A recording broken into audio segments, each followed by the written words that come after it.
මලක් වගේ රොන් සුවඳ වගේ ජීවිතයේ සුව අපමණ වේ. මලක් වගේ රොන් සුවඳ වගේ ජීවිතයේ සුව අපමණ වේ. දොලක් වගේ දිය දෝත වගේ ජීවිතයේ යම සිසිල දැනේ. පෙරුම් පුරාගෙන ආසංසාරේ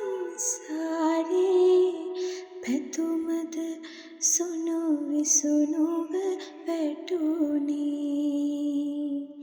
කාටද රිදුනේ කවුරුද හැඬුවේ